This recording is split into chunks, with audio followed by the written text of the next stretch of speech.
भाई साहब आजकल तो सब देख ही रहे होंगे। बाबा बागेश्वर हिंदुत्व के मुद्दे पे किस तरह से काम कर रहे हैं।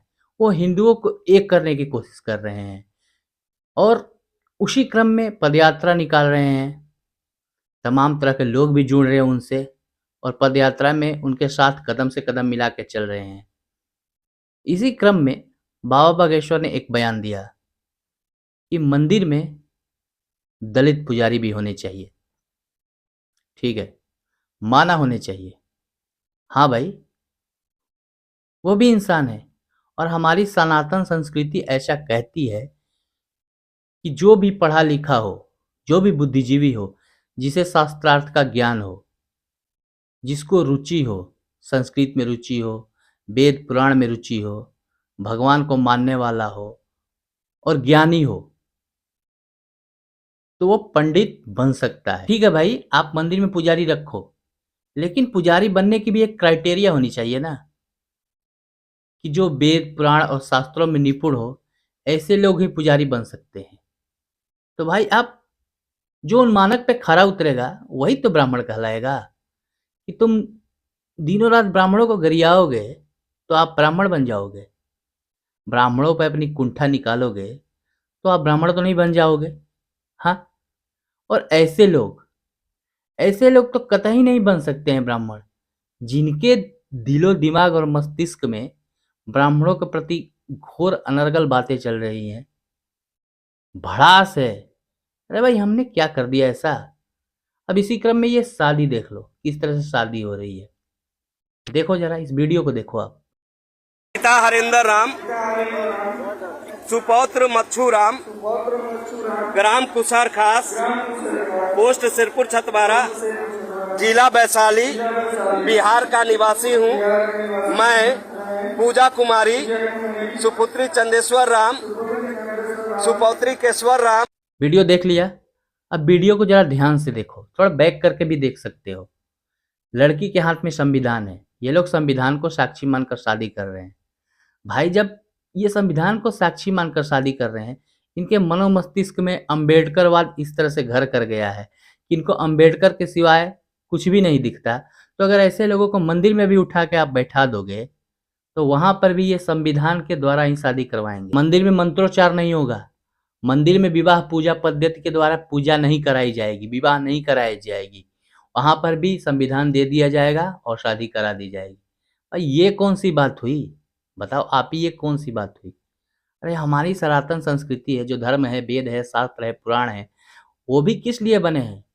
भाई आप दलित हो तो आप भी जब ब्राह्मण बनोगे, ब्राह्मण की लालसा रखते हो कि हम मंदिर में पूजा कराएंगे, पुजारी बनेंगे, तो आपको शास्त्रार्थ तो आना चाहिए। भाई बिना शास्त्रार्थ के आप कैसे पंडित बन सकते हो। तो पहले शास्त्रार्थ करना सीखो, संस्कृत पढ़ना सीखो, फिर ब्राह्मण बनो।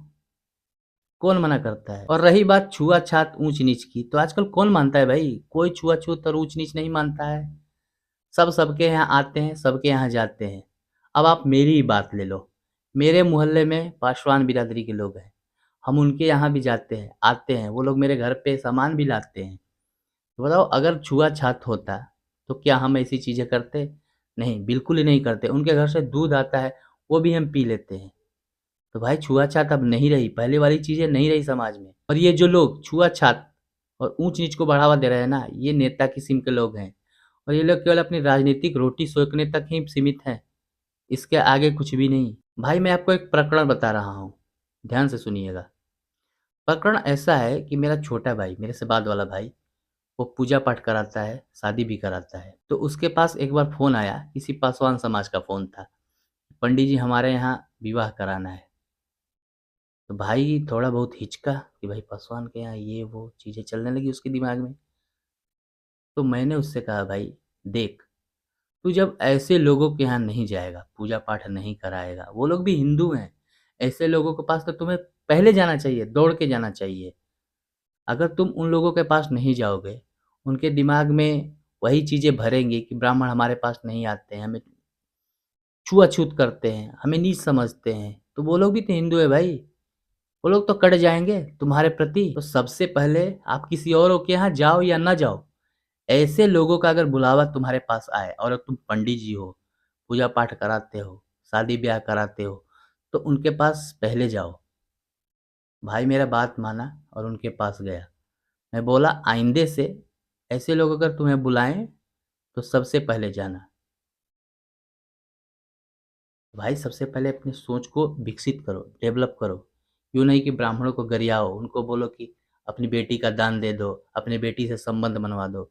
ये कोई बात नहीं है। हाँ, अगर तुम्हें ब्राह्मण बनना ही है तो ब्राह्मणों जैसा पहले बर्ताव करना सीखो, ब्राह्मणों जैसा रहना सीखो, ब्राह्मणों जैसा पढ़ना सीखो, वेद पुराण का अध्ययन करो।